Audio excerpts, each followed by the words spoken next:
Greetings and welcome to the United States Transhumanist Party Virtual Enlightenment Salon. My name is Gennady Stoliarov II, and I am the chairman of the U.S. Transhumanist Party. Here we hold conversations with some of the world's leading thinkers in longevity, science, technology, philosophy, and politics. Like the philosophers of the Age of Enlightenment, we aim to connect every field of human endeavor and arrive at new insights to achieve longer lives, greater rationality, and the progress of our civilization.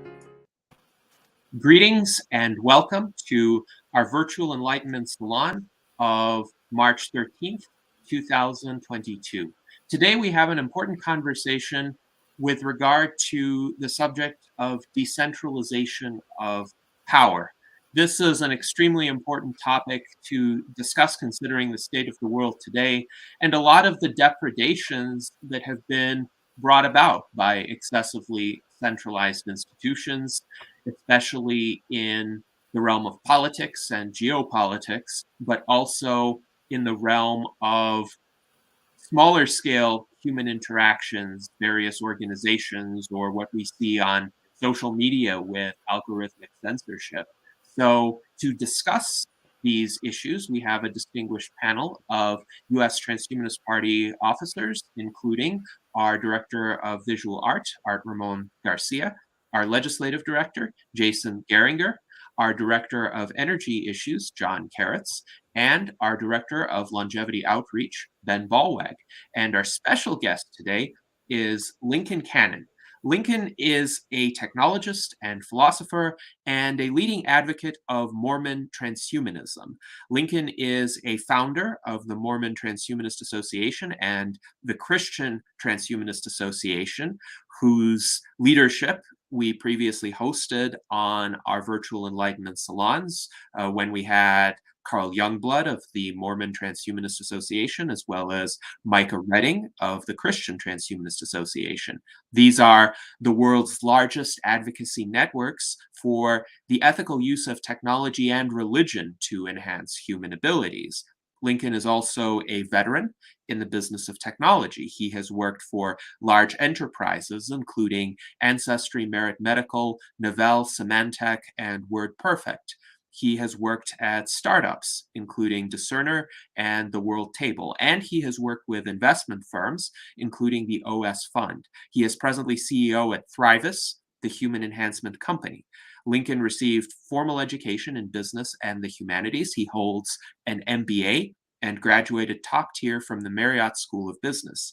He holds a degree in philosophy and graduated with honors from Brigham Young University, and he is also an alumnus of the Exponential Medicine Executive Program at Singularity University. So thank you very much, Lincoln, for joining us today. It's an honor to have you with us. And can you please share with us your thoughts on decentralization of power, why it is important, how it can be achieved today, and how technology can help? Sure. Gennady, thank you so much. The honor is mine for the invitation to speak with you today and with the U.S. Transhumanist Party. I admire the work you're doing personally, and as a group, I admire what you're all doing. And I'm particularly thankful that you are open-minded, good-hearted people who will bring others, such as myself, who have different views sometimes on transhumanism, to speak with you. And I think that is positive commentary on our movement, that we're able to come together, have important discussions, speak our perspectives, share them, interact with each other, critique each other, and do that with a mind aimed toward a better world for all of us. I really appreciate that about what you and the U.S. Transhumanist Party are doing. The topic that you mentioned, the decentralization of power, I share with you the sense that this is a highly important topic, and increasingly so. Not only because right now geopolitics have put us in a precarious position as a result of various centralizations of power, but also because emerging technology and scientific development continue to push us forward toward a future when we will be able to use unprecedented levels of power to do things that maybe only theologians and science fiction authors have imagined in the past. And the risks that attend those emerging technologies are nothing short of potentially catastrophic for humanity. Now, like most transhumanists, I'm optimistic about our future. I'm optimistic about what we will be able to do with these technologies. I trust that we are moving toward and eventually will live in a world beyond present notions of enmity and poverty, beyond present notions of death. And my hope and my confidence in that world is strong. But I think that it would be naive of us to aspire to such a world and work towards such a world without carefully considering the risks that we face. Many of those risks, perhaps the most important of those risks, presented by the technologies that we are developing, not only what we imagine to be technology in the traditional sense of perhaps machines, but also the technologies that we have developed and continue to develop on a sociological level, on a community level, where our forms of governance, the institutions that underlie them, are also forms of technology and also have their risks and opportunities. And they, of course, play in important ways to the topic that we'll be addressing today. My position on the decentralization of power is that it is absolutely essential to human thriving in the future. That decentralizing power is something that we must work on perpetually. There's no end to the effort, that we must work on perpetually to ensure the most beautiful, the most rewarding, the most creative and compassionate futures for humanity. And there's a basic argument, philosophical argument, that underlies my perspective. And it stems from work that has been done actually in the field of artificial intelligence. And I think we can transplant some of that philosophical work out of the field of artificial intelligence into, social science, sociology, and maybe the philosophy of communities and governance at large. One of the observations that has been made in research for artificial intelligence has come to be known as the orthogonality hypothesis. There's been some really great work done on this, and another hypothesis I'll be mentioning in a moment called the convergence hypothesis by philosopher Nick Bostrom. Anyway, the orthogonality hypothesis is the observation that the final goals of an intelligence, and you and I are among them, we're intelligences, any potential machine intelligences that we develop are intelligences, and in the broadest sense, even the non-general purpose machine intelligences that we create today, very simple computer programs are also intelligences. And maybe I would even take it further and say, in the broadest sense of intelligence could be defined as anything that optimizes across diverse contexts for a goal. So even a flush toilet could be maybe a very primitive form of intelligence. But the intelligences that we're most concerned about today are going to be intelligences of human level or higher, super intelligences. Anyway, the orthogonality hypothesis is the observation that the final goals of an intelligence and the magnitude of the intelligence are orthogonal. You cannot predict one based on the other. So, for example, some people have imagined and maybe hoped against hope, that if we become more intelligent as humans, perhaps attaining superhuman degrees of intelligence, or if we develop machine intelligence that is superhuman in its capacities, that it would necessarily be benevolent towards us because it's smart. Therefore, you know, as the, and it's not really reasoning. It was more hope than anything. As it went, it was like, well, if it becomes more intelligent, surely it's more intelligent to be compassionate, right? Well, that doesn't play out that way, as it turns out. Intelligence can be used in myriads of horrible ways, and superintelligence can be used in myriads of super horrible ways. And we've observed that this throughout history, where people that were highly intelligent applied that intelligence to harming others. We've seen aggregations of intelligence, human intelligence, in centralized organizations such as corporations or governments, apply that centralized intelligence to do, you know, in genocidal ways and to engage in other horrible acts. In the study of machine intelligence, you know, we can apply a whole bunch of computing resources to a particular program, but that program, in pursuit of its goal, might do horrible things in the process. There's nothing that ensures us that more intelligence or more information complexity is going to result in compassion or benevolence or ethics, whatever kinds of words you want to use. And that is the orthogonality hypothesis. I do think that there are some important caveats on the orthogonality hypothesis, and I prefer to call it the semi-orthogonality hypothesis because of those qualifications. The most important one being that I do think that we can eliminate large swaths of possibility space just based on the complexity of intelligence. So, for example, a simple intelligence cannot have highly complex goals. It's just not within its possibility space. To have a highly complex goal, you have to have the anatomy to support a highly complex goal. You have to be a highly complex intelligence. So there are ways that, based on the magnitude or the complexity of intelligence, we can eliminate certain kinds of final goals, perhaps based on their complexity.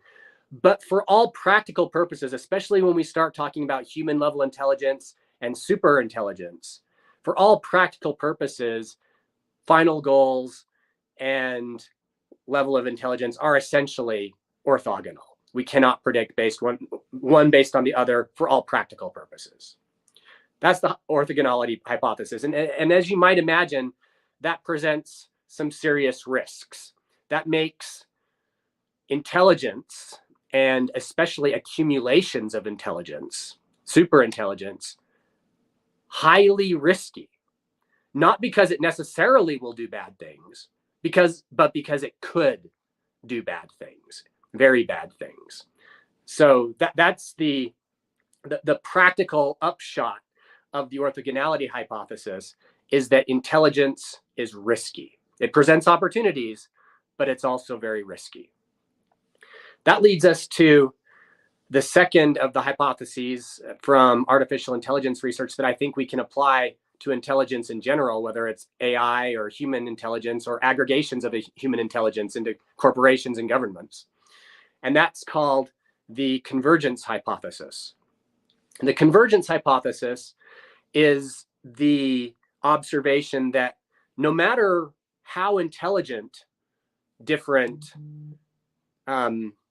entities might be, and no matter how unpredictable their final goals and might be, we still can predict that they are going to need resources to accomplish their final goals.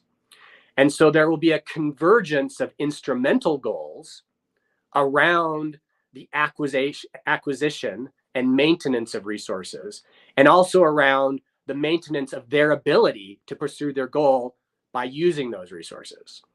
So the convergence hypothesis is that although final goals might not be predictable based on intelligence, in general, instrumental goals are predictable to some extent, to some practical extent, because we all are here in approximate time and space with each other. And no matter what our final goals might be, we kind of all need the same resources to pursue them, or at least a significant subset of all possible resources to pursue them. We might need carbon, for example, to pursue our resources because our bodies depend on carbon to live.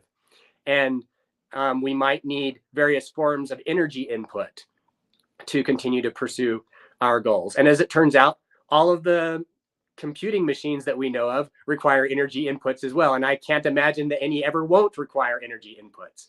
So whatever provides energy, the acquisition of that thing is going to be a common instrumental goal between humans and machine intelligence and all forms of superintelligence. Because instrumental goals converge around resources, we know that we will come into tension or potential conflict around these resources. And these conflicts and tensions could be resolved in many ways, but we could probably categorize them in one of two major ways. One way we might call conquest. If one intelligence runs into another intelligence and they're both trying to get the same resources, and one of the intelligences considers itself to be far more powerful than the other, it really doesn't need to do anything to appease the other intelligence. It can just take away from that second intelligence whatever resources it wants. It can. I'm not saying it will. Again, it's unpredictable. Maybe it will have some kind of internal system it's developed that ensures that its ethics prevent it from doing so, and that would be nice. But again, we can't predict that based just on its intelligence. And so if there is a divergence, a large divergence in intelligence, or excuse me, in power between these intelligences, then one of them might just choose conquest. One of them might just choose to take the resources it needs, despite whatever that might do to the other intelligence. On the other hand, if these intelligences that run into each other in the acquisition of resources that converge, and both need these resources, if they happen to be proximate in power, one not very much more powerful than the other, then the odds of them seeking to cooperate with each other around the acquisition of this resource go up immensely. It becomes much more predictable that they're going to try to cooperate in their instrumental goals because they can't be sure, either one of them, that they could just take what they want. And so that leads us to kind of an ethical conclusion. If you put together the fact that final goals aren't predictable, but instrumental goals are predictable around resources, and if you recognize that we can make the acquisition of resources, how we engage in that pursuit, more predictable by ensuring that there's not gross disparities in power, that creates an ethical responsibility for us to avoid creating, in the first place, those large discrepancies in power. That gives us an ethical obligation from the beginning to say, we don't all need to be the same. We don't need to be the Borg, but we do need to work to create a context, a world in which we as intelligences and machine intelligences and future super intelligent versions of ourselves and machines can operate, but not with so much disparity in power that it becomes a good bet that one intelligence could just take what it wants without being harmed by the rest of us, and despite what it might do to the rest of us. And so I call that last one the decentralization hypothesis, that the most predictable way to ensure the survival and thriving of humanity and our descendants and our creations going into the future is to decentralize power, because decentralized power increases the likelihood much higher, that intelligences will seek to cooperate with each other. And kind of a beautiful thing about this, if you want to press it to its limits, if you want to press decentralization of power to its limits, which in turn requires that we press cooperation, the incentive for cooperation to its limits. Think about what that looks like from a practical perspective. What does cooperation at its limits look like? And I would contend that cooperation at its limits is practically indistinguishable from compassion, and that's exactly the kind of world that we want to live in.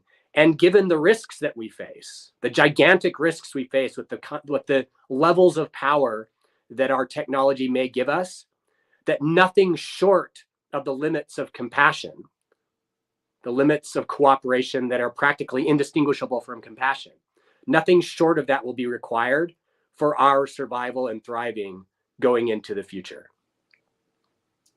Yes, thank you very much, Lincoln, for presenting quite an eloquent and sophisticated argument in favor of the decentralization of power. I think a lot of our viewers are quite impressed, and Mike Lezine notes, for instance, that Lincoln is making excellent points, and also we have a generous contribution already from Gloria Soria from Argentina. Thank you very much. So I have a few follow-up questions for you to perhaps ask you to elaborate on your premises. So you noted the orthogonality between intelligence and morality, or cooperation as such, in that there's no necessary implication that just because a particular entity is more intelligent, it will treat others more favorably or cooperate with them, unless you set up the right incentives, or it operates in a certain environment where there is a balance of power. However, do you at least see a correlation between greater intelligence and greater morality in terms of what we have observed empirically as human societies have developed, at least in terms of day-to-day existence? There are more incentives to cooperate rather than engage in conflict. And this is seen, for instance, in the decline in the rates of violence, at least in terms of day-to-day life, as Steven Pinker has observed, the expansion of global trade, global communication, cultural exchange. On the other hand, of course, we do see existential risks posed by concentrations of power, and the risk of nuclear war is a highly prominent one that should concern us all today. But do you see on net, as human intelligence expands and as the intelligence of our tools, of our creations expands, the space for cooperation generally predominating over the space for conflict? What are your thoughts on this?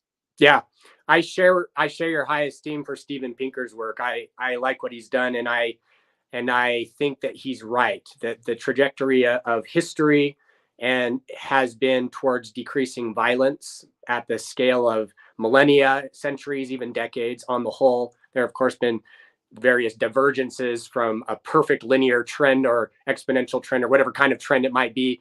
But on the whole, I think we do see that, and I think his data backs that up well. I would attribute that trend not to the increasing intelligence of humanity in any simple sense. I would attribute that trend to the decentralization of power among human intelligences.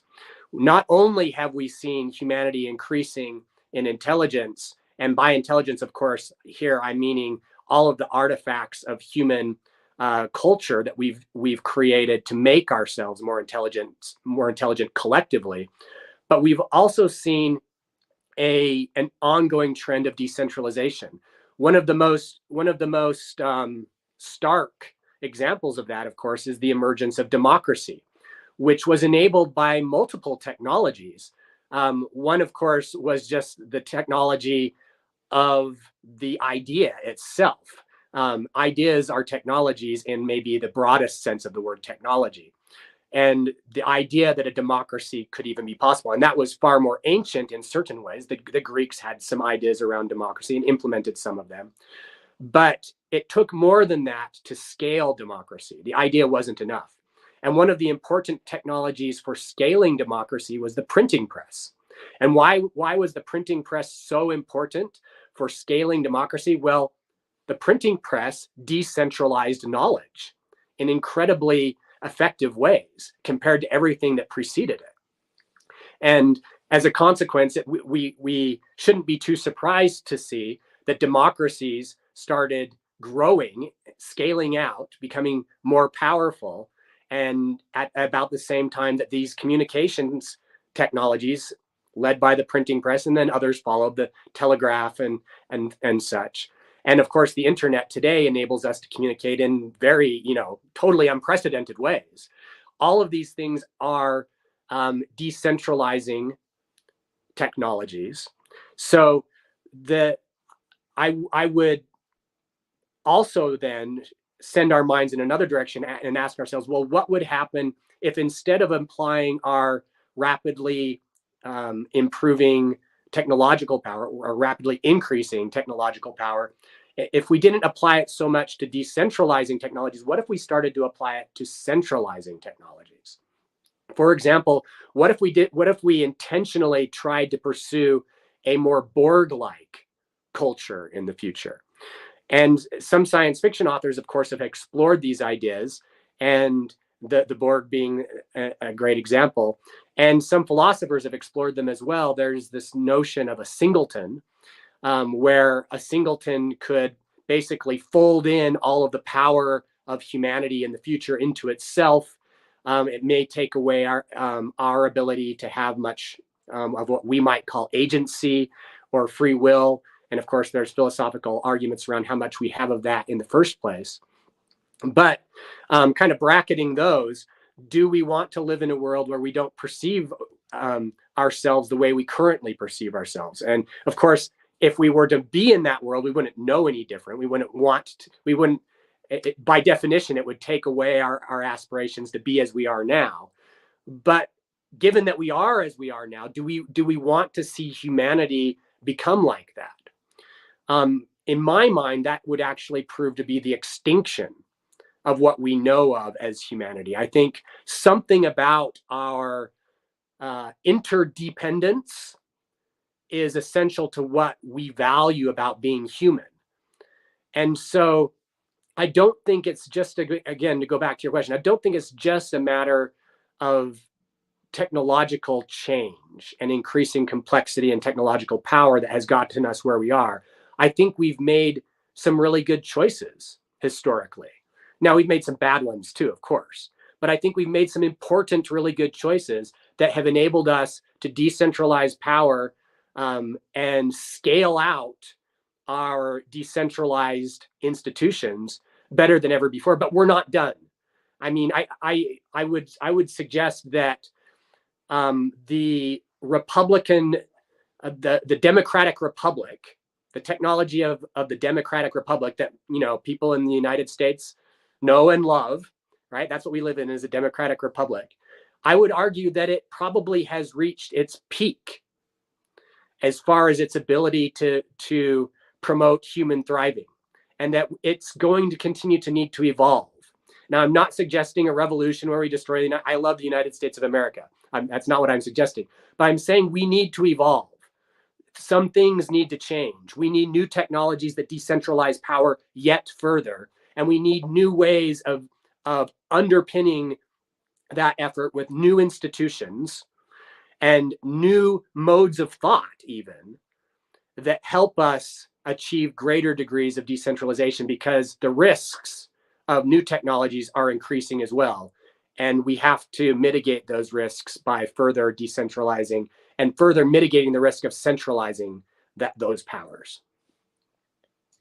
Yes, thank you very much, Lincoln, for your response. And I will say I agree with you that it would not be desirable to extinguish human individuality or to absorb human individuality into a Borg-like collective where each part essentially perceives what the whole perceives. And we have devoted a number of discussions on previous virtual enlightenment salons on the subject. I see the purpose of transhumanism as preserving the individual and preserving the diversity among individuals and enhancing that diversity. And of course, that too is a decentralized vision, because we would have the option to connect with and cooperate with one another as we see fit, but we wouldn't, let's say, permanently dissolve ourselves in some collective pool of thought, so to speak.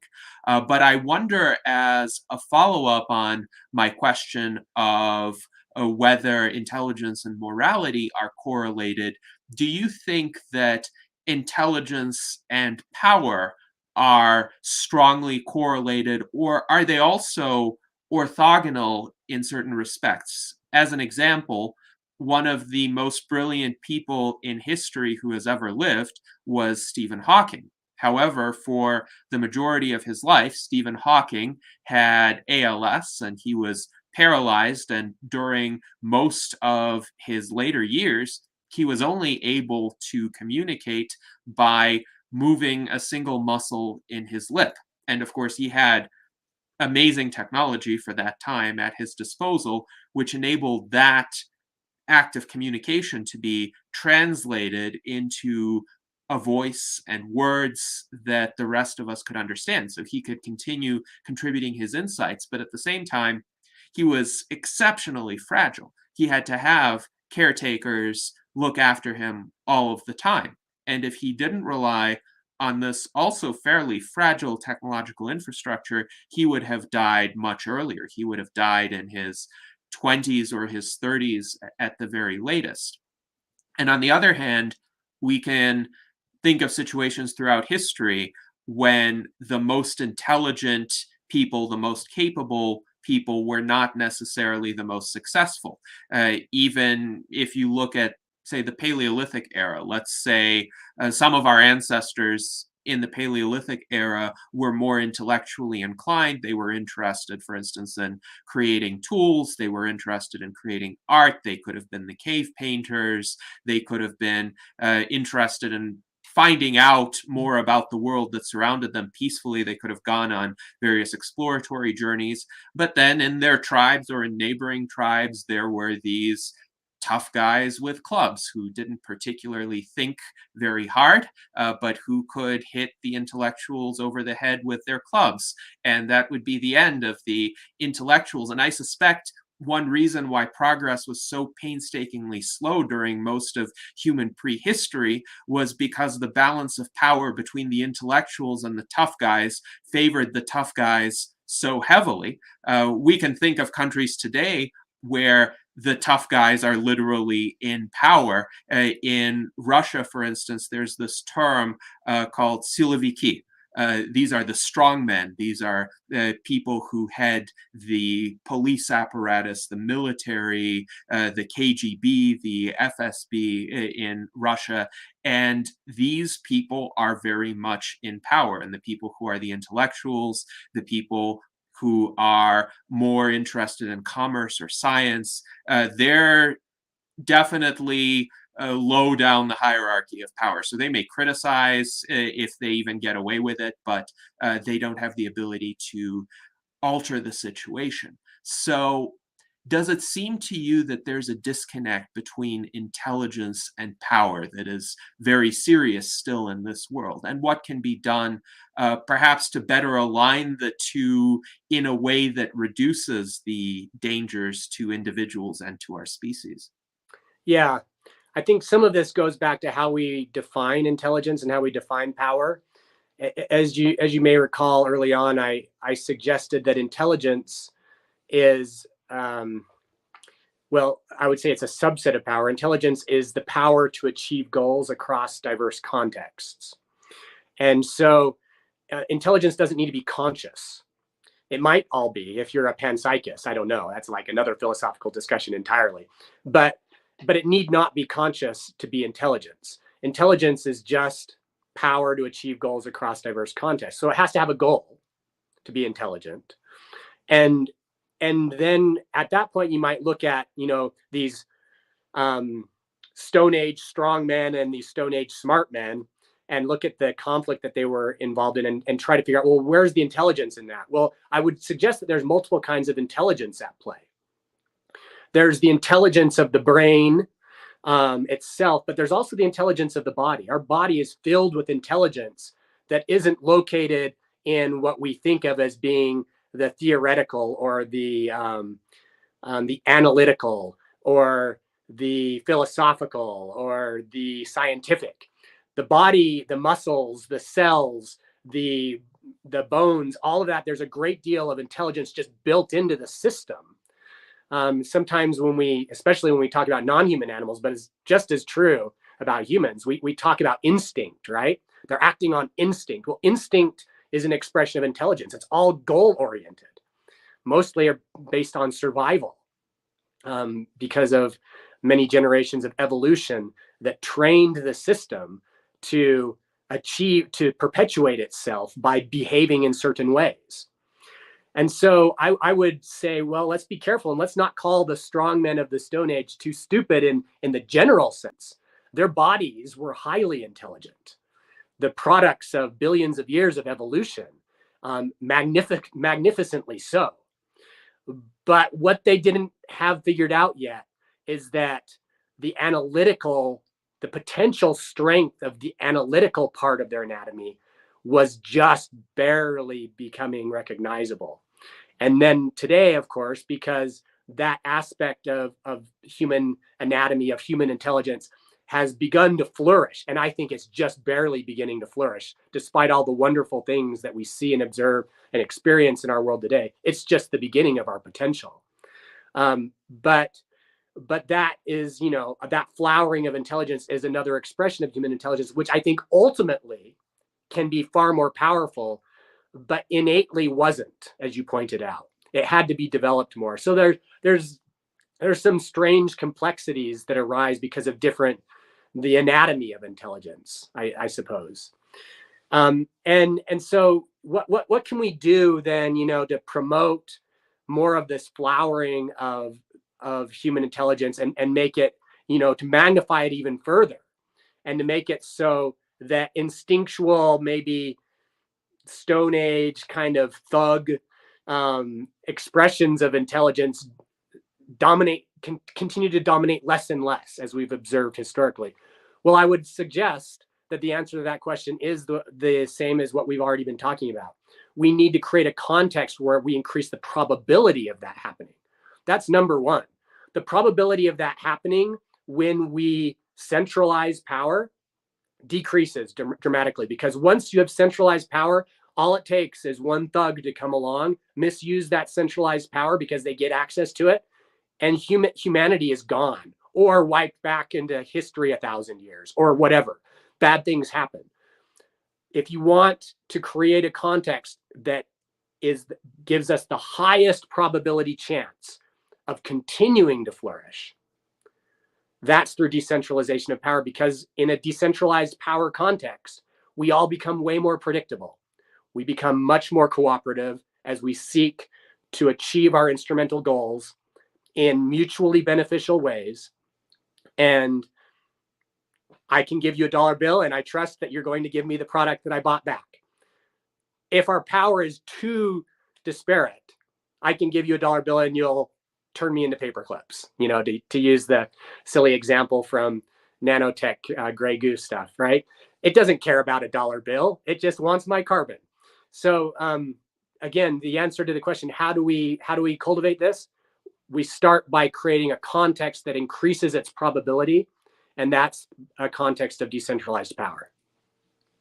Yes, thank you very much, Lincoln, for that response. And it's interesting that you conceive of intelligence more holistically, not just analytical intelligence or intelligence that stems from the human brain or the mind of another sentient entity, but intelligence doesn't have to even be conscious. Intelligence can be evolved. So a human body can have intelligence even though we're not consciously directing certain functions of the body. Nonetheless, the body is an extremely sophisticated type of structure, and it certainly, in many respects, still baffles even leading scientists today. There are various aspects of human metabolism, for instance, or how the human nervous system works that are unfortunately still not well understood. But it is true that they lead to outcomes which are complex and adaptive in a way that could be considered intelligence.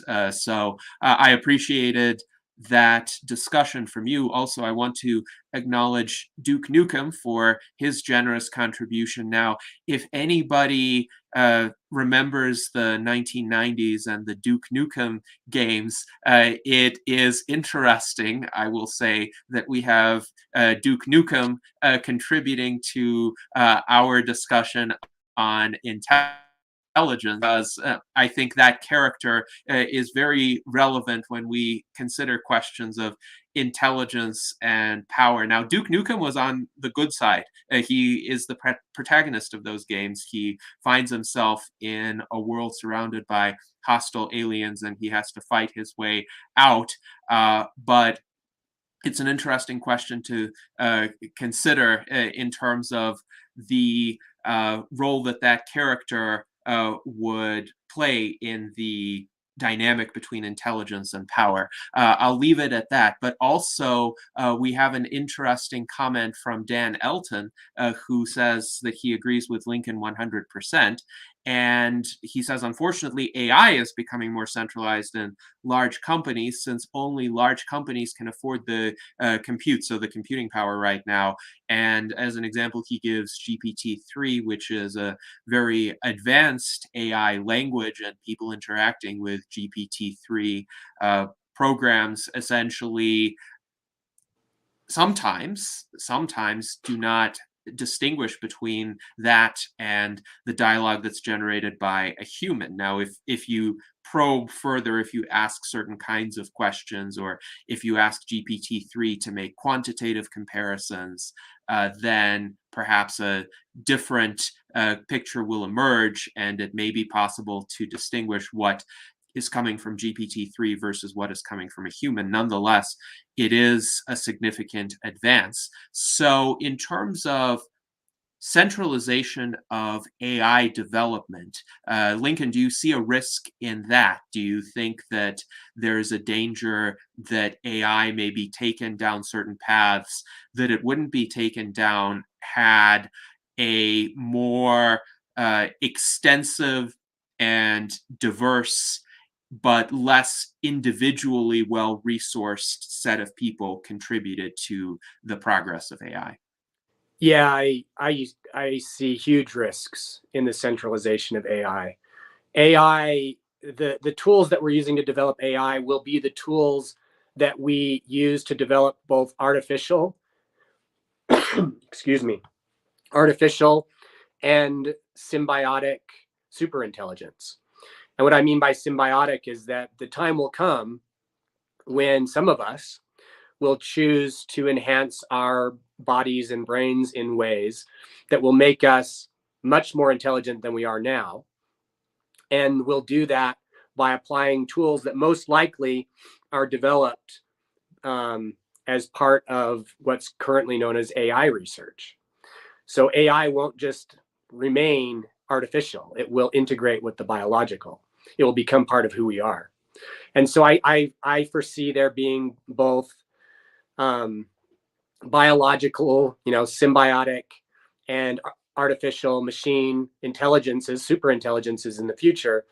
And if we have not ensured broad access, generally available and generally affordable access to these technologies, to the technologies of artificial intelligence and human enhancement, we will develop concentrations of power that are truly unprecedented.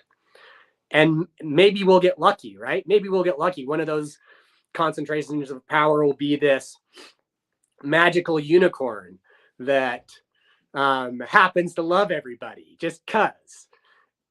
You know what? Wonderful if that happens. But if we're betting on that, we are stupid. We are morons. We are fools.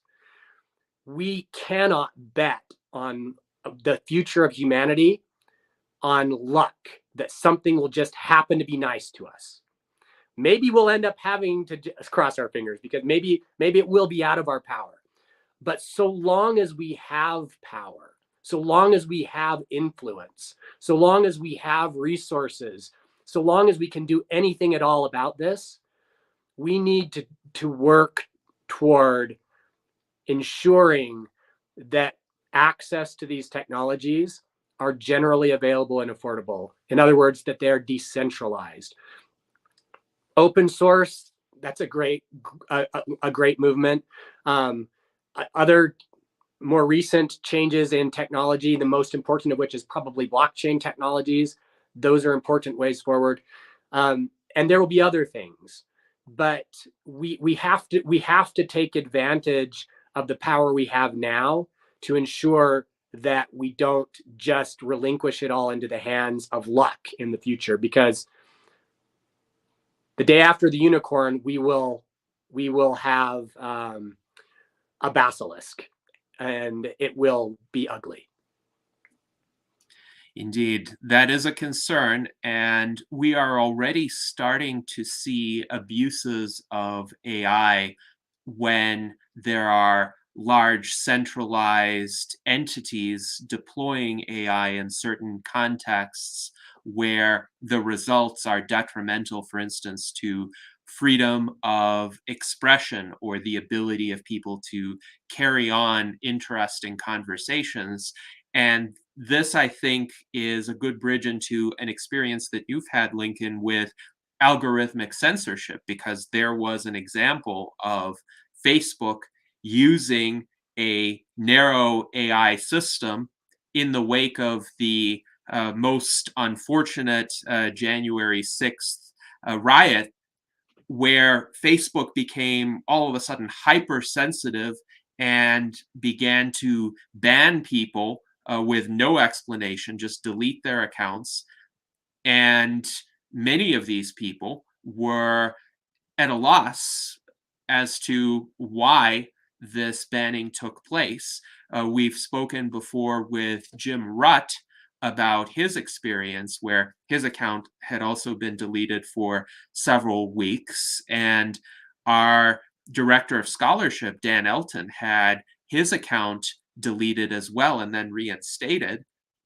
But I'm curious if you could tell us in your own words what happened to you. Why do you think it happened to you? And what did you learn from that experience regarding algorithmic censorship and the dangers of excessively centralized AI? Yeah. As you mentioned, I was algorithmically banned from Facebook. I woke up one morning and was, just checking my messages, and I had a message from somebody on Facebook, and I went to go reply to it, and I couldn't log on to Facebook. It told me, I don't remember the message offhand exactly what it said, but something about my account being deactivated or inaccessible. And I was surprised. I thought, well, maybe Facebook's down. And I went and I checked with some family friends. No, they're all able to get into Facebook, but I can't get on. And then verified from them that they also were getting messages saying that my account was no longer active. So I started to speculate about why it would have been deactivated. My initial hypothesis was based on my pattern of posts that I had been putting up in the days and weeks that led to that day when my account was banned. And those posts had, by and large, ironically, been about decentralization technologies and decentralization philosophy. kinds of things that we're talking about right now.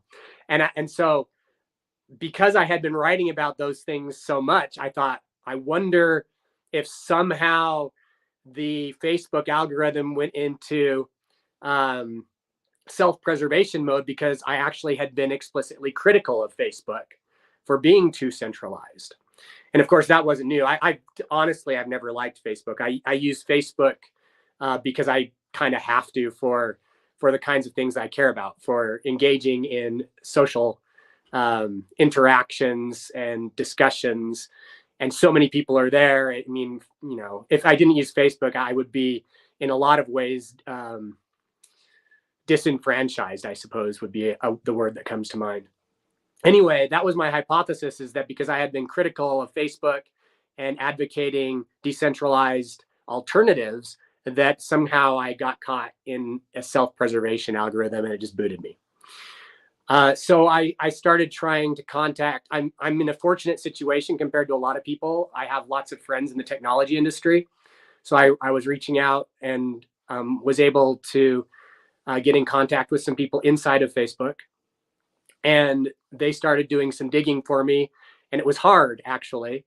But eventually figured out kind of what went on, and I'll describe that in a second. But before we figured out exactly what happened, they were able to eventually get my account reactivated.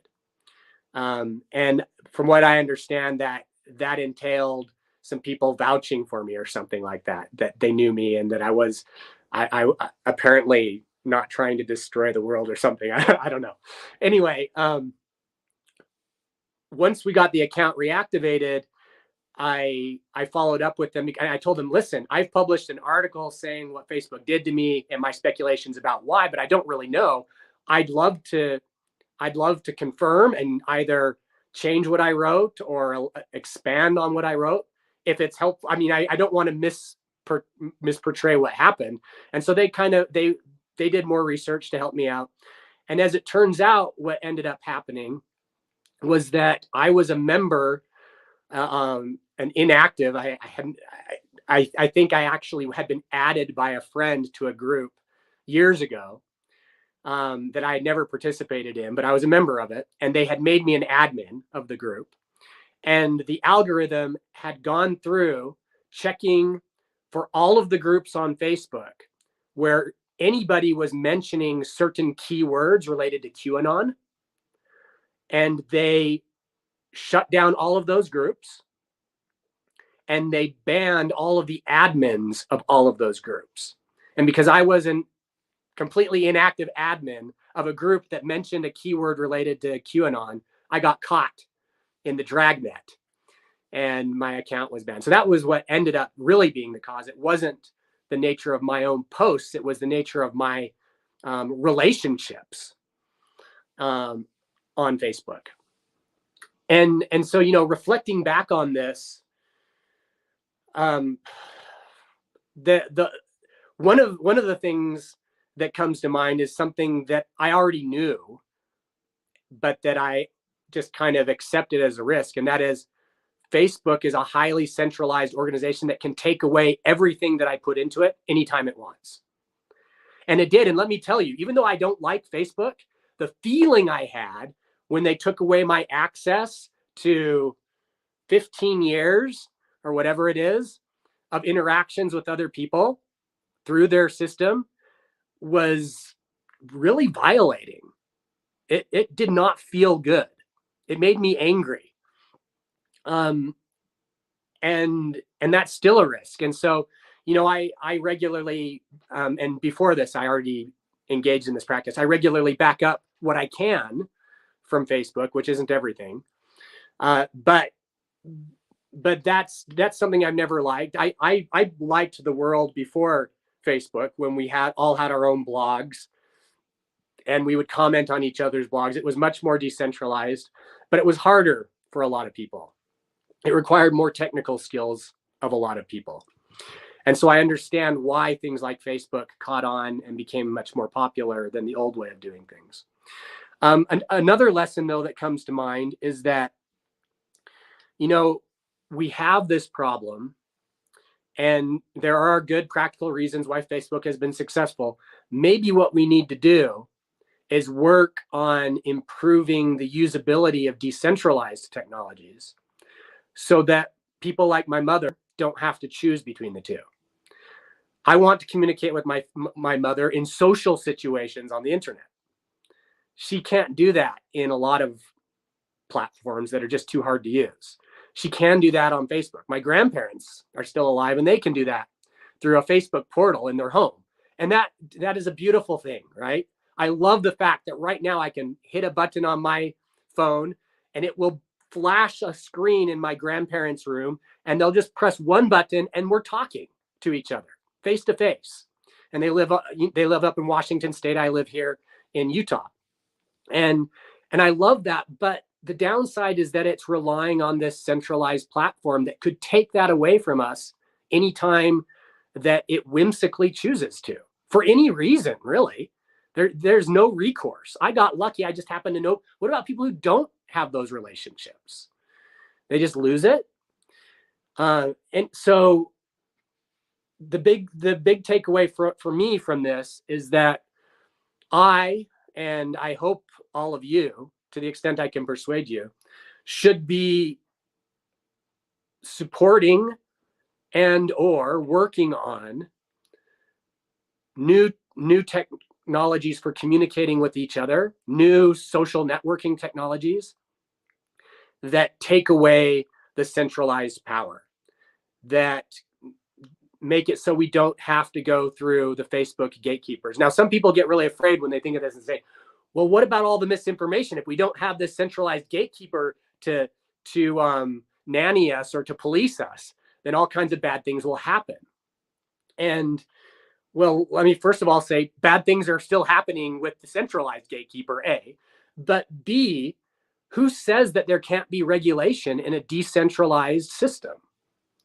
Even regulation can be a decentralized process. And on top of that, if we do have a decentralized regulatory process, doesn't that become more trustworthy? For all the same reasons we've talked about everything being more trustworthy and dependable, higher probability of improving in cooperative incentive. And so that's the kind of technological paradigm I think we should be aiming at, but we won't get there if it's hard to use. So we need to make it easy. We need to invest our support, at least, first of all, our verbal support, but we need to support it with our dollars. We need to support it with our time. We need to support it with our development skills. If we're software engineers, we need decentralized forms of communication, of social networking. And yes, we also need decentralized ways of regulating them. And so let's work harder on making both of them, and they need to be easy to use. And they need to be things that, my grandparents and my mother can use. And importantly, not just because they have money or something like that, but also for people who are not wealthy all over the world can get on these things and easily use them without having to have large financial resources. That is going to create a confluence of communication, of understanding, of empathy, of working together in a decentralized way to achieve our common goals. And that will be a highly dependable system for developing a better world, as we've talked about for the philosophical reasons we've already talked about. Yes, thank you, Lincoln. And I would like to expand upon the discussion of how technologically we can get to this point where people have more access to various means of communication, various types of communication, and also the infrastructure is more resilient against the ability of one centralized entity to insidiously come to control, for instance, what people may or may not say and what happens to people if they get caught in the dragnet as you were. First, though, I'd like to acknowledge the generous contribution from John H.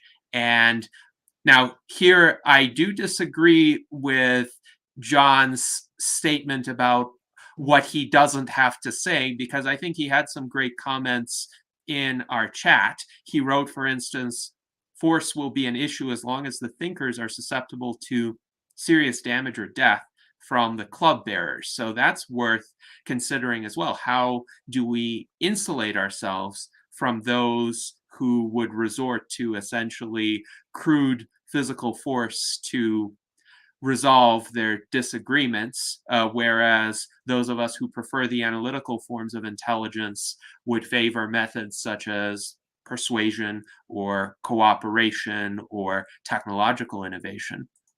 John also writes, even Klingons in Star Trek get that they need the thinkers to stay in the game against the Federation and the Romulans.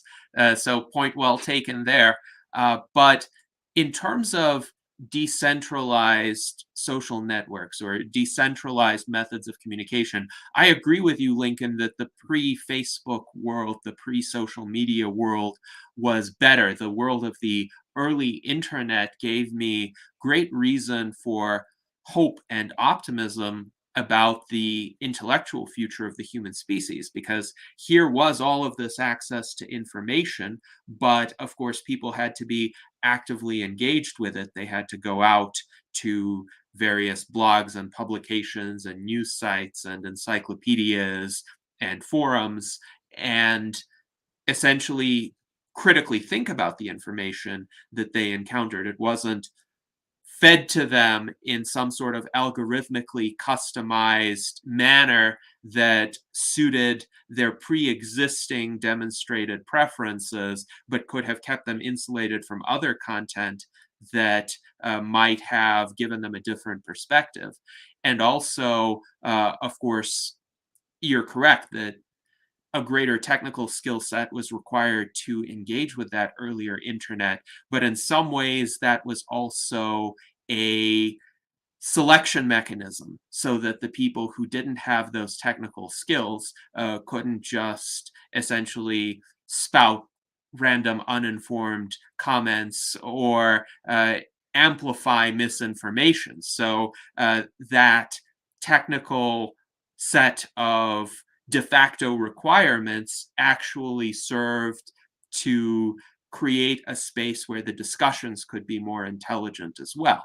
And obviously, we don't want to block anybody or bar anybody from using these technologies if they want to use them. But I'm wondering, how can we create more of a space that resembles the early internet and doesn't exhibit all of these problems of centralized social networks? And what technologies do you think could be brought to bear to create such a world? I'm a big fan of blockchain technologies in general. And, you know, I say that, let me simultaneously acknowledge that there are Ponzi's and there are, you know, there are a lot of problems still to solve in the space.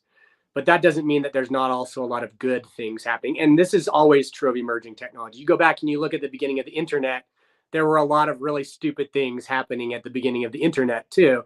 And the critics of the internet would point at those stupid things and say, see, this is what the internet is for. And nothing will ever come of this because everybody who is advocating the internet is clearly a moron and interested in their own self-interest. And I don't know, if you go back and you read the criticism of the internet, the same criticisms are being leveled at blockchain today by the same kinds of people and are, just so you know, just as untrustworthy as those early critics were. That doesn't mean there aren't real problems to solve. There are real problems to solve.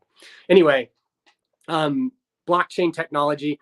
There are a number of development groups working on social networking protocols and platforms using different blockchains, either building on top of existing blockchains or building blockchains that are made for the specific purpose of social networking. I think that's great that different avenues are being pursued. That's another form of decentralization, competing technological implementations. One of the challenges, though, with making this happen will be to change the way that people think. And the reason that's so important is that we get into habits and ruts. And right now, it's very easy for all of us to, many of us, all is an overstatement, the majority of us to log into Facebook. It's just easy, right? Everybody's there. I can just open it on my phone or my computer. I can type my reply to this thing that either infuriated me because the algorithm showed it to me because it knows I'll engage when I'm furious or whatever. It's easy. It's our habit. It's what we're used to. And habits don't change without incentive. That's just how humans are. And so we need to change the way that we think, and the way to change how we think about engaging socially is to change our incentives. And that really is the power, one of the powers of blockchain technology. Blockchain technology has demonstrated over and over again that it can change incentive structures. It can motivate people to use new systems because it aligns their economic interests, their economic goals. And by the way, economic goals, those are the instrumental goals that we talk about when we're talking about the convergence hypothesis.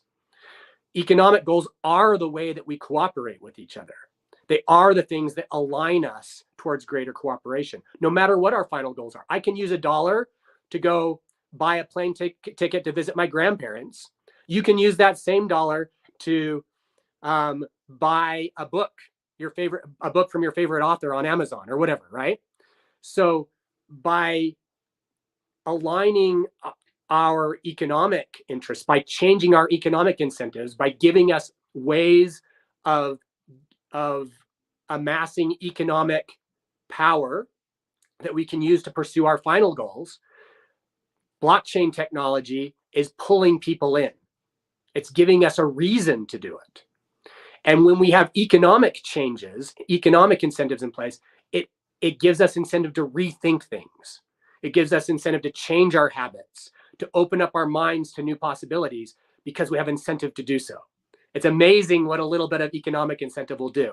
And so this can be used for good or bad. It's not necessarily good, right? If we use these economic incentives to cheat each other in Ponzi schemes or whatever, the bad take on the blockchain is of the day, well then yeah, we'll hurt each other and we'll use that power for bad ends.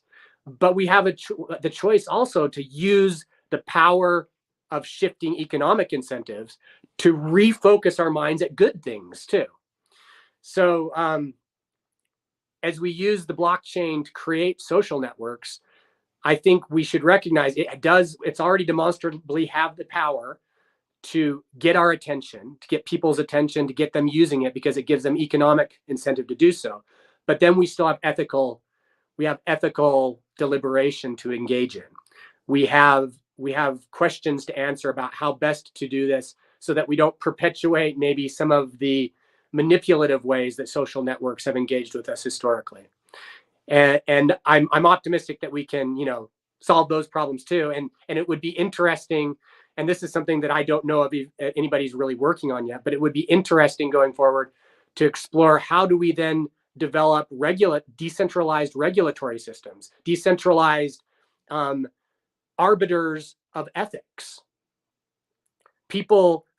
systems that engage in kind of refereeing what all of these blockchain social networks are engaging in a virtuous feedback cycle where I don't know exactly how they would work, but maybe they would have the ability to apply or retract resourcing from some of these networks based on whether they adhere to a decentralized consensus around the ethical application in their particular network of those resources. Again, I don't know for sure how this will work, but what I do know is that there's a lot of potential here and that humans are very creative and that we've already been creating really incredibly imaginative and wonderful systems on the blockchain already, and that is just getting started, just barely. Yes, thank you, Lincoln, for highlighting some of the possibilities for us. Now, I'm curious how you would address this observation. Mike Lazine writes, the problem with social media is that there are other platforms out there besides Twitter, Instagram, and Facebook, but they are not widely used. And I can second that. I have seen various platforms, including those that are blockchain based. Let's hope YouTube's algorithm does not ban me for highlighting a competitor of YouTube, Odyssey. I do have an Odyssey channel, by the way, where all of these videos are backed up now. But Odyssey works on a blockchain premise as well, and yet a video published to Odyssey these days is not going to get nearly as many views as a video published to YouTube. And along these lines, Jason Geringer wonders, how can we build a decentralized social media platform? I would add, how can we build a decentralized social media platform that attracts the critical mass of people so as to create the principal reason why people go to Facebook today, which is that they expect other people to be on Facebook, whereas they might not expect other people to be on, say, Parler, unless they belong to a particular demographic in terms of political persuasion.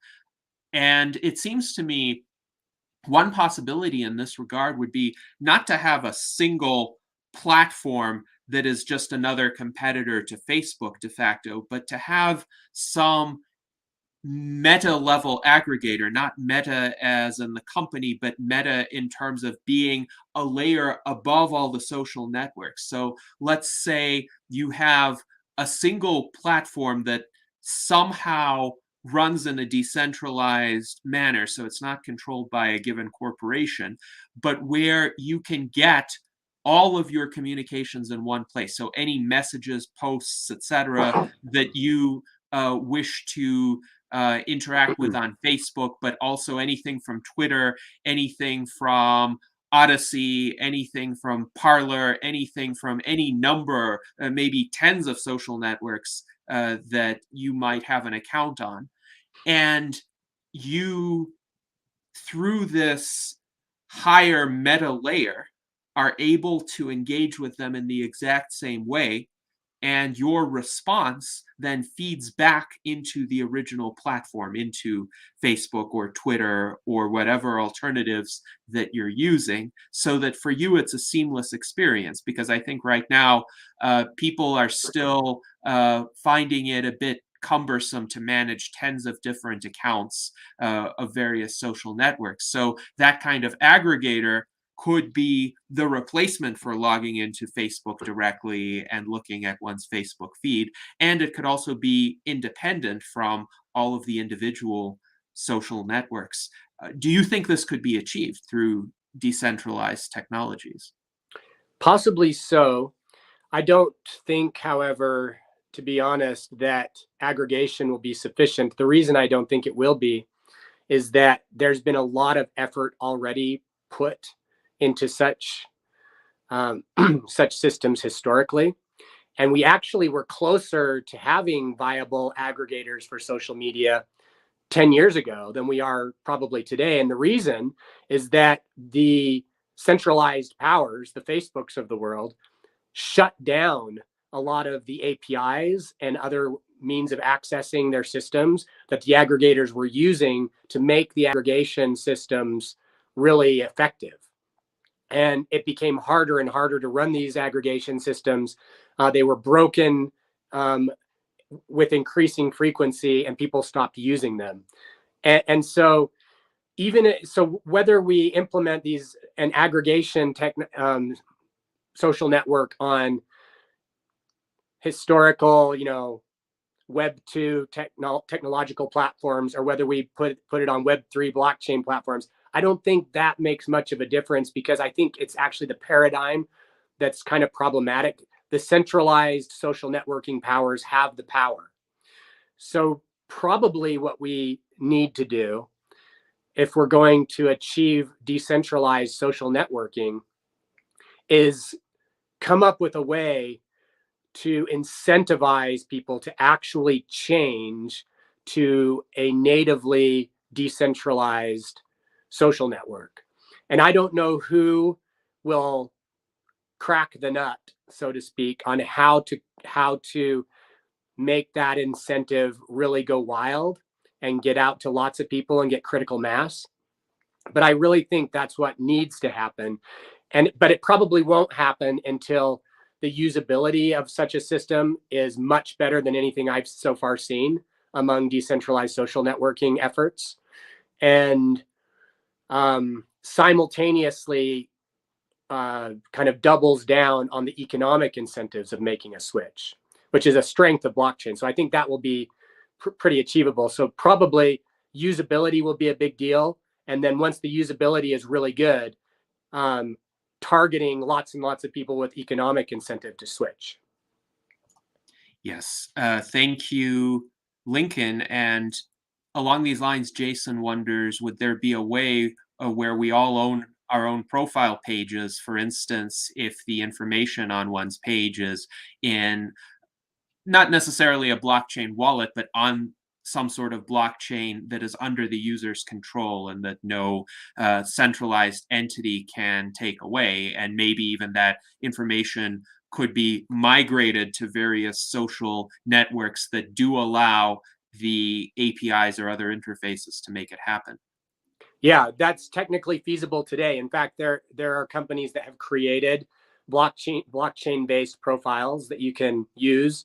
Of course, the biggest problem today is that almost no platform providers will integrate with those profile systems. So it's kind of, gee whiz, I created a profile today, there's not much really to do with it. But that, hopefully will change in the future. And so I would imagine that kind of suggests to us that the problem isn't so much the profiles, because those we can create for sure today. They exist today. The problem is the decentralized communication itself, having a really easy to use, friendly, accessible system for sharing photos of our favorite cats with our favorite family members, arguing about transhumanism and fundamentalist religion with our favorite antagonists in a decentralized fashion. When that's really easy to do, and then on top of it, I get paid to do it because the system benefits from me using it, I think that's what will pull people in. And then, having a profile there, that's a solved problem, I think. So do you think that's primarily a technical problem to overcome, or is it primarily an institutional problem to overcome, in that it would have been solved by now had the large social networks that currently have most of the traffic not resisted as much as they have? Probably some of both. Historically, maybe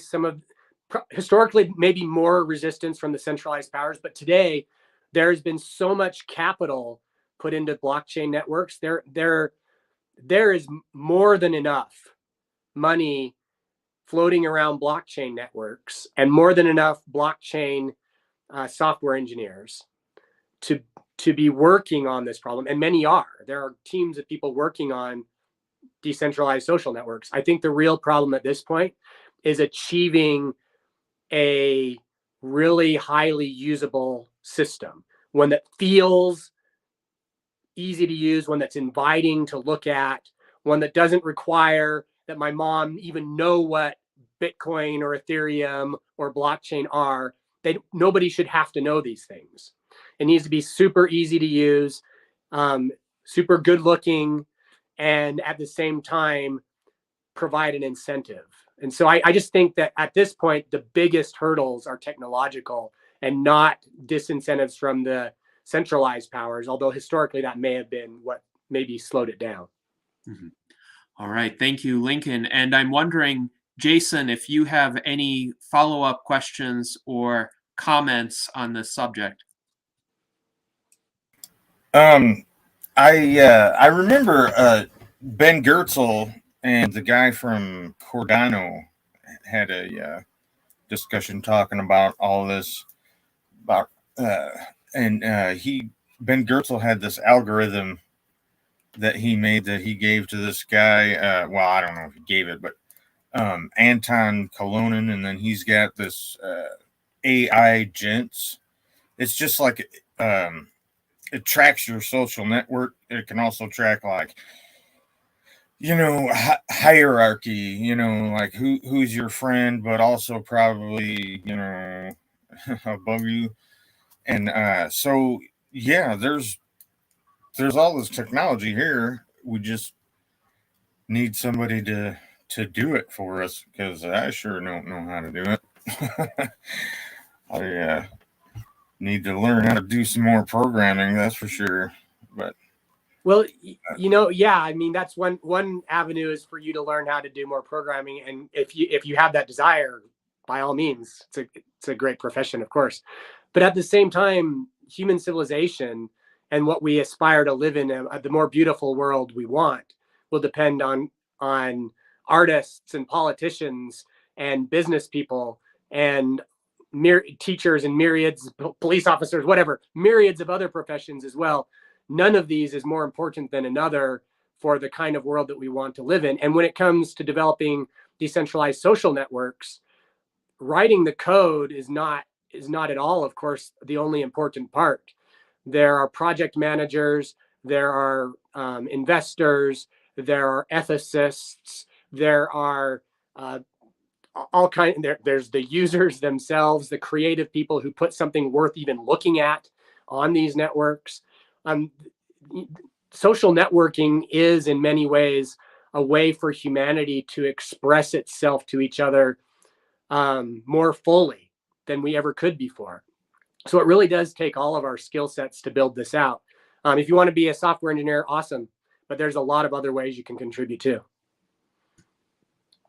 Yes, indeed. Thank you for that response, Lincoln. And also in our YouTube chat, Art Ramon mentioned two services. One of them I have quite a bit of nostalgia for, and that is GeoCities, because my first website was created using GeoCities back in 2002.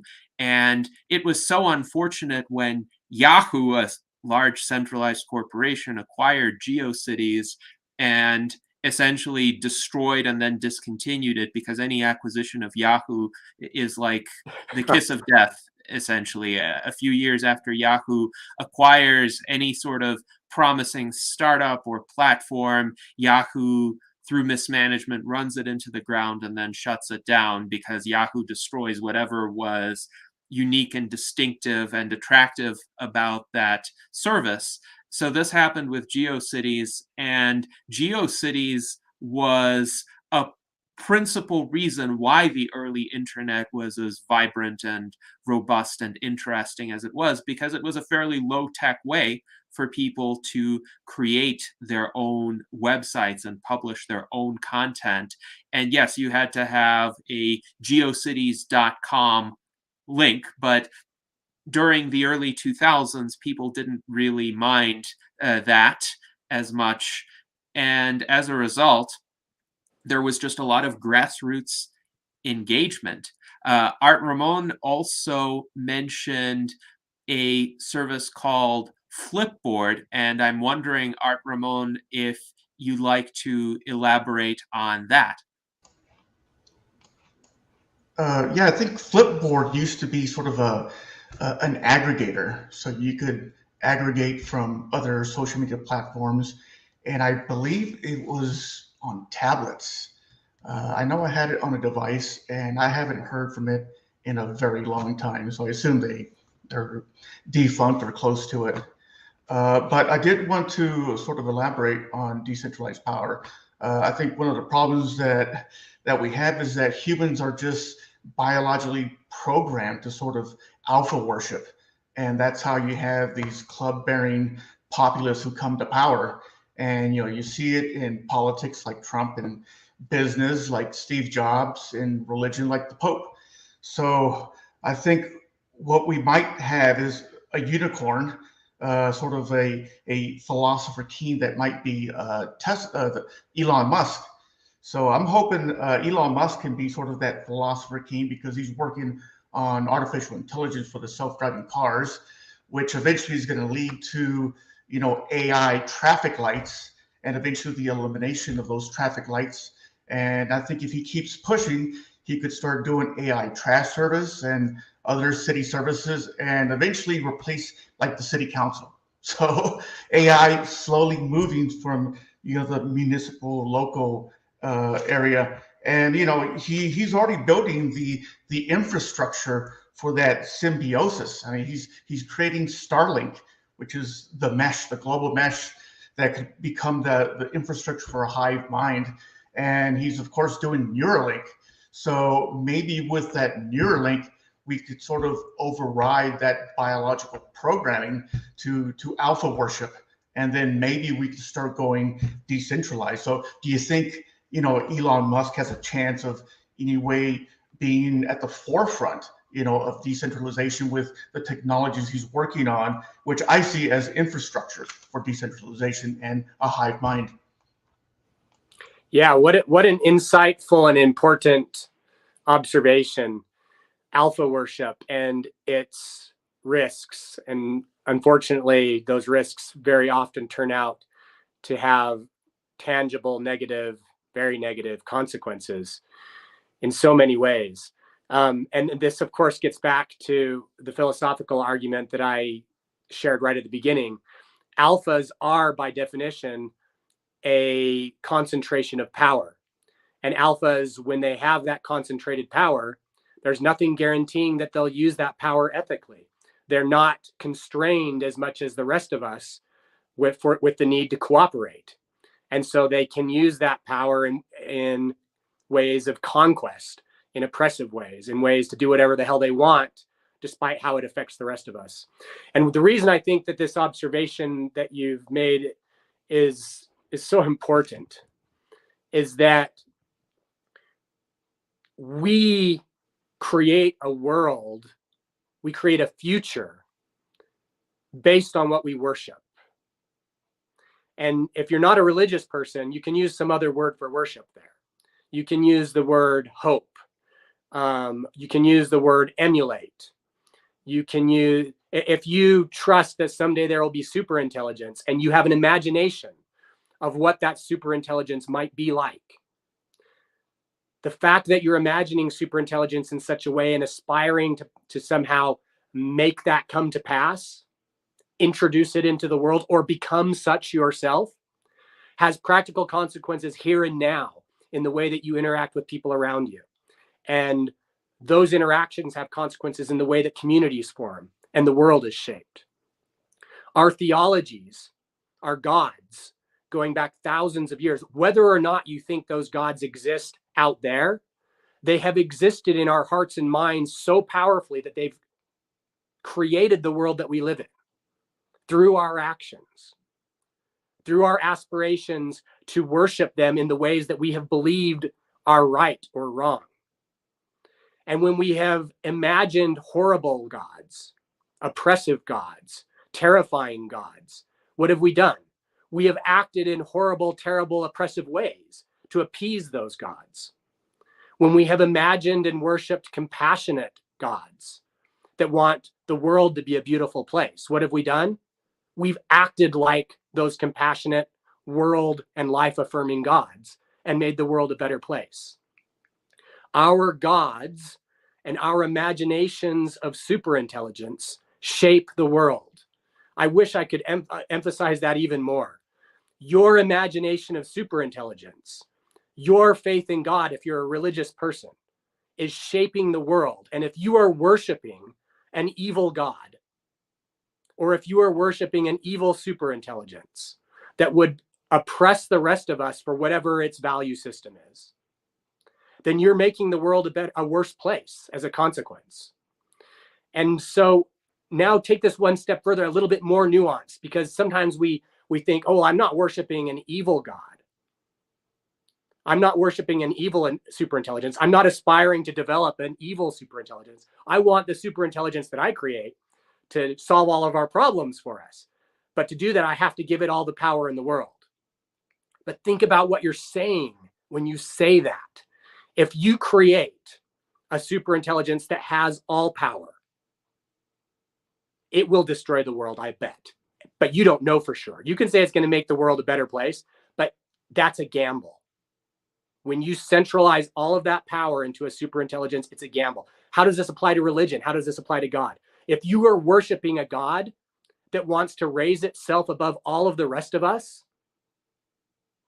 so far as I'm concerned, you're worshiping Satan. I'm sorry to say that. You are worshiping a God that increases risk for the world, that produces destruction, that produces escapism and nihilism. If you want to worship a God that's worthy of worship, you should choose to worship a God that would create more gods, a God that looks at us, humans, as its children, that can become gods ourselves, the same as all other gods have done before. I know this is controversial theology that I'm engaging in, and I know that this is likely to offend some people, but I feel that this is so deeply important. Our theologies are shaping the world, and even our conception of God must be decentralized or we will damn ourselves. Very interesting. Thank you, Lincoln. And Daniel states, good advice, become the right kind of ancestor. So thank you for that insight, Daniel. And it's interesting, this definitely feeds into the discussion of creating AI, because as we spoke a little bit prior to the start of our salon, in some ways humans are in the role that is at least quite similar to the role that many humans have attributed to gods when they embark on the project of creating artificial intelligence, especially artificial general intelligence or artificial super intelligence. And we had a book that we discussed by our friend John Carrots, Morals and Machines, Theology and AI Technology, where John explored some of these questions. So John, I'm curious what your thoughts on the discussion are, particularly the role of humans as creators and how this relates to the potential power of the entities that we would be creating and the kinds of checks and balances that we would want to see with respect to that power. Yeah, I have a lot of notes here. Actually, one of them was checks and balances. So that's good you said that. A couple things I want to kid first. I do want to simulate you, Cannon. I want you more for all your minerals, not just the carbon. But I did like what Art brought up, though, which hinges on things I wanted when he said about the alpha. And, of course, he also mentioned StarNet. I call it StarNet. We all know the reference to Terminator, you know. Elon Musk is building his StarNet. I think we've seen this in the movies. But just wanted to say quick, too, if the smart people took good vitamins, if they knew somebody they could get good vitamins from, they probably could also be using the clubs, not have to be just being the people beat there. That's a reference back to Cannon's business there. But as far as the alpha, I think the problem is some of that comes to the fact that people will worship an alpha or let an alpha rule because he supports their own greed. I think people have greeds of what they want, and if they think that the person in charge will help them get that and help them move in the direction of what they want, even if it's not for the greater good, but it's for their good, that they follow him in that manner. And that's what brings me back to my main concern a lot of times about AI. And people say, they think, oh, well, the world will be better when AI rules it.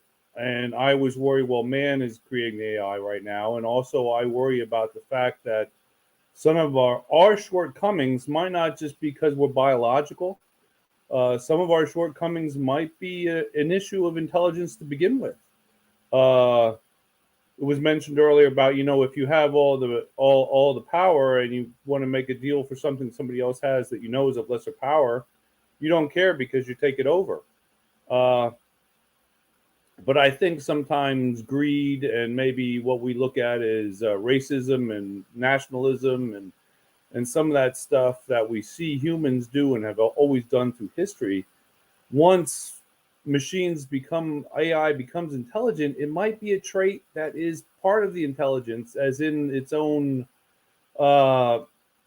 something that develops to keep itself alive and keep itself, getting what it needs and everything. And that is my concern, that that is a function of intelligence. I mean, we hope that it's not.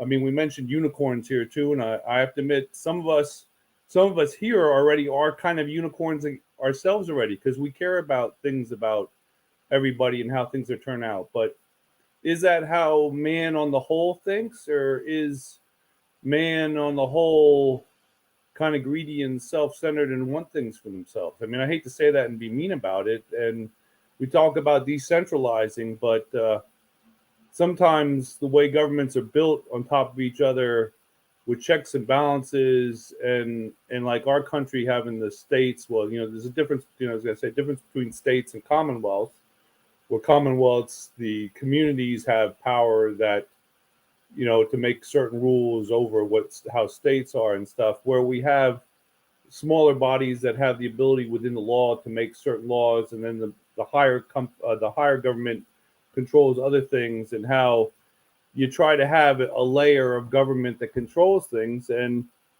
I think to some extent the UN was originally designed to try and help the whole world in that way too, but I don't think it has the power it could have. But then that scares people too when you say that, because then the UN would be centralizing. But my point is, I'm also concerned that sometimes human nature, if you totally decentralize it, is there enough unicorns out there to keep us all trying to help each other? Or will people try to go with the decentralization also to better themselves, not to better the greater good? So I always worry about that. I'm kind of playing the devil's advocate a little bit here. That's always been my fear. I support space travel too, and I always am afraid that I think we go out to space and we conquest and it'll help our planet because we're going to be working off resources on other planets. But then I'm afraid we're just going to be a swarm of locusts that just consumes and moves outward and consumes other things and leaves the wreckage behind us. I wish there was a way to know that man and artificial intelligence would always be concerned for each other and the greater good of the whole, but I'm not always sure about that. So that's my concern. I think that's kind of what I'm concerned about. And I'm afraid that maybe man kind of is like a Borg in a way, and we want to consume and take things over, and I am sometimes worried that without all the checks and balances I think sometimes governments try to do that. I think our democratic republic tries to do it. I think there's a lot of things that are good in concept, but are actually hard to make perfect. I agree that, also with people talking about our police forces and stuff and things they do. I mean, I've had long hair on and off through my life, and I've been profiled. And you think to yourself, they profiled me because of my long hair. I mean, I've been picked up on a bicycle with a bag because they thought I might be transporting drugs when I was going to Blockbuster. And I was picked up in my Volkswagen Beetle going to the gym late at night because I looked like a subversive. They told me I had lights out that weren't. But profiling, and an example why I'm saying this is, you think to yourself, that's fair. But then again, you think to and say, but how could I make that better? I'm not sure. So, I mean, I think there's a lot of things we need to work better, but I'm also concerned with what's at the core of people, and also when machines get intelligent, won't that maybe be at the core of them also? So those are my concerns. I'll start rambling here, but it just worries me in the long run, So that was my thought. Sorry. John, thanks for bringing up that important point. I actually had intended to address something like this earlier. You're pointing out in somewhat different words that anarchy is not a dependable form of what somebody might think of as decentralization. When we're talking about decentralization, we can't just imagine rules going away. We can't just imagine everybody being somehow magically equal with each other and doing the right thing because we're all kind-hearted. that just creates skepticism in you for good reason, for all the same reasons that we should be skeptical that it's a good bet to bet on a concentration of power in any one person. When there's no rules in place, people do whatever the hell they want. And that's by definition what anarchy is, right? Now, in anarchy, there's still, as long as there happens to be a period of time in the anarchy when people are proximate in power, there's still the natural incentive to cooperate. But what happens in anarchy is very quickly, perhaps out of just dumb luck initially, some people manage to accumulate some power, and then they use that additional power to reinforce their power, to accumulate more power, and dictatorships emerge. We see this all the time in places where there haven't been strong governments for periods of time, where there has been essentially anarchy. Over some period of time, it's not some kind of good-hearted general liberal libertarianism that emerges. No, it's a dictator invariably who emerges, who happens to get enough power to on his or her own to take over and start running things. And so when we're talking about decentralization of power, and when we're observing that it's the most probable way to promote human flourishing, we're not talking about anarchy. We're talking about formal decentralization, which requires real governance, which requires real systems and real institutions, formalized mechanisms for interacting with each other and cooperating with each other. You might think of it as like the internet. The internet is not at all an anarchy. It only works because all of the nodes on the internet agree on a protocol, IP, right? We all have IP addresses, and those IP addresses have a way of communicating packets with each other. And they follow that protocol, otherwise they can't communicate with each other. A decentralized system still has to have formal rules and still has to abide by those rules, or it collapses into something else. Maybe it will temporarily be an anarchy, but then power will accumulate and a centralized authority will come back in place, and then all bets are off, because that centralized authority might be a unicorn or it might be a basilisk. You don't know, right? And so to your point, we can't just gamble on unicorns. I mean, we can, but it's foolish. We shouldn't gamble on unicorns. Let's hope for all the unicorns in the universe. But in the meantime, let's establish formal decentralized systems that greatly increase the odds and even necessitate the odds of cooperation. And then we can be highly confident in the outcomes. The outcomes will be cooperative achievement of instrumental goals. And we can still maintain a diversity of final goals with quite a high level of diversity, as long as those final goals aren't the destruction of the decentralized network. But barring those sorts of final goals, we can entertain and support and cultivate all kinds of final goals, as long as we create a formal decentralized system that facilitates cooperation around our instrumental goals.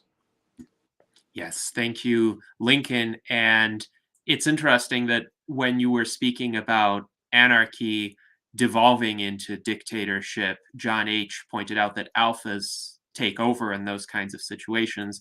And we had a previous conversation about Elon Musk and perhaps the danger even of putting one's trust in an individual like that, who has shown to be hyper competent and quite effective in certain realms, for instance, electric vehicles or space travel or underground tunnels, or ideas like the Hyperloop, which may yet transform our transportation infrastructure for the better. And yet, recently, Elon Musk came out with this absolutely absurd statement about how it's desirable for death to occur because otherwise human societies will stagnate with the same individuals around. And of course, we in the longevity movement think that that is quite a fallacious argument. But if Elon Musk had all of the power, he may try to instantiate certain technological visions, but he would not contribute to the fight against senescence and death. And indeed, if he had absolute power, he might try to hinder the fight against senescence and death unless somebody persuaded him of the contrary position. So that illustrates the danger of investing too much authority, even in a person who has a demonstrated record of accomplishment and visionary thinking.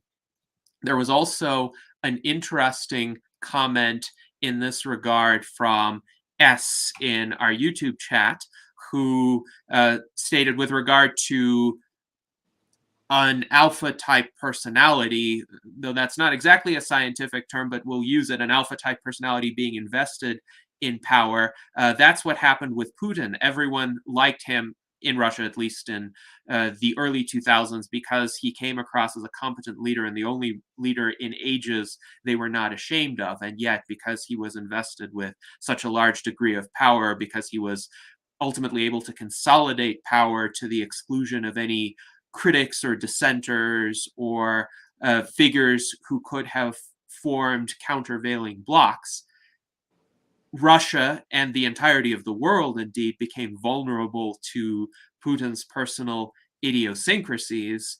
And now we see the risks of that, with him having control of a nuclear arsenal and starting a war that was completely irrational and against his best interests to start, just because he was enamored of a certain view of history and certain geopolitical fantasies, let's say. But it really does speak to the importance of decentralization, because even if someone has favorable, virtuous characteristics, one still should have checks and balances with regard to that individual. So now I would like to ask Ben Ballweg if he has any questions or comments. I'll start with a hat tip to John H.'s comment about using the law to circumvent the law. I think I've felt concerned that even religion sometimes, like, it's used to get the masses to do what those in power want them to do, and then the powerful can keep their power. So thank you, John H. Lincoln, you are convincing me of why decentralization would be good. The how part seems to be difficult. I was thinking maybe you can get people that have some power to buy into this decentralization thing if they think, oh, maybe I can get even more power, like a greed for power would allow decentralization to happen. And then we have, like, Art Ramon's comment about, you have this alpha worship, and then you have John K saying that people alpha worship also because they just want more power for themselves. So how do we get those that have the power and stand to lose power from a decentralization scenario to get on board? Yeah, it's a great question. And I don't have all the answers to that, but I think we have a great case study to look at with blockchain technology. It is currently facing really strong resistance from some incumbent powers in traditional finance, some incumbent powers in the governments of the world, and then some players have embraced blockchain technology. Some governments have embraced it wholeheartedly. And there's an interest. And now, how did that all get started? Well, it started very slowly and accumulated over time.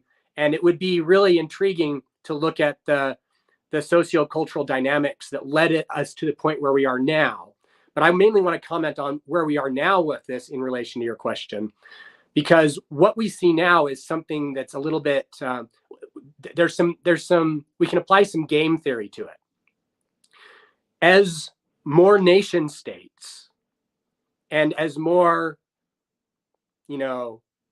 individuals who are powerful by traditional financial measures embrace blockchain technologies and start accumulating wealth in blockchain technologies, it increases the urgency for other players to jump on board before it's too late, before they don't have an incentive to get those benefits either. But there's a trade-off. They don't want to jump on, they don't want this new paradigm of finance to take over, because it will weaken their centralized control of their finances that they have today. But if they wait too long And if it does turn out to be successful, then they won't have power in that new paradigm. And that's this interesting balancing act that we found ourselves in today, where a lot of corporations and a lot of governments are trying to weigh the risk, reward, benefit of getting into the cryptocurrency and blockchain space, because they're not sure they're not certain yet whether it's undermining their traditional centralized power, or whether it's time to get in before it's too late to get some of this new decentralized power that's going to be essential for everybody to have if they don't want to be disenfranchised, right? And so I think we could look at something like that going back in time in the blockchain space to kind of answer the question about how do we get people involved? How do we get the powerful to give up their power? Well, the answer to that is the powerful don't give up their power. But you can incentivize people to buy in to a new paradigm of power if it's in their interest. And so those of us who don't have massive accumulations of traditional power have had incentive historically to bolster up the strength of blockchain and cryptocurrency. And now as it's getting more powerful, it's starting to incentivize more people who had more power in traditional financial means, and they're starting to jump on board. And we've seen a lot of that over the last year, especially in 2021. There were many more large investors and even governments such as Ecuador who have jumped on board the cryptocurrency blockchain movement because it got to the point where they assessed that it was in their interest. And so I think that's the answer to your question, is that we have to somehow figure out ways of incentivizing the powerful to embrace it rather than trying to fight them for it. Now, in some cases, there will be really bad actors. In my opinion, it's pretty clear Putin is a bad actor right now that we'll have to fight against in various ways. But on the whole, I think we want to keep fighting to a minimum. And what we want to do is reshape incentives so that there are constructive reasons for the powerful to join into the decentralized network and get a benefit from doing so if we can provide that. And I think that's the best way overall going forward. But there will, along the way, there will be, revolutions, and there will be pains and sufferings along the way. That's how all evolution works, for better and for worse. But hopefully incentives can be created that are increasingly enticing for the powerful to join in. Mm-hmm. Yes, thank you, Lincoln. And I definitely share your hope that such incentives can be created. I would also like to thank Alan Crowley for his generous contribution. He says, thanks to the whole team and our guest, Lincoln Cannon. Keep up the good work. And we have about 1 minute left in our virtual Enlightenment Salon. Time passes quickly, but I am curious, Lincoln, in terms of your closing words, I'd be interested to hear you address a question from John H., who essentially wonders what the end goal of decentralization is. Is it decentralization for the sake of decentralization, or is it a greater goal like human flourishing, for instance? For sure, the greater goal of human flourishing. I want to live in a world with radically compassionate and radically creative intelligences, and I want to be one of them. I want you to be among them. I want to live in worlds that are beautiful and that require real courage, but that have very compassionate and creative outcomes. That's the kind of world I want to live in. And I want to create the greatest, I want to ensure the greatest probability that we can have of achieving that. And that's why I care about decentralization, because it gives us the best odds of living in that beautiful world. Yes, thank you very much, Lincoln, for joining us today. And I hope that is a beautiful world that we can achieve in spite of all the obstacles, in spite of all the turbulence that our species faces right now. But the Transhumanist Party strives toward constructive alternatives, and the world of decentralization that Lincoln described is indeed such an alternative. I hope we can achieve it. I hope we can live to see it. And until next time, every Sunday at 1 p.m. Pacific time, 4 p.m. Eastern time, I hope that we all live long and prosper.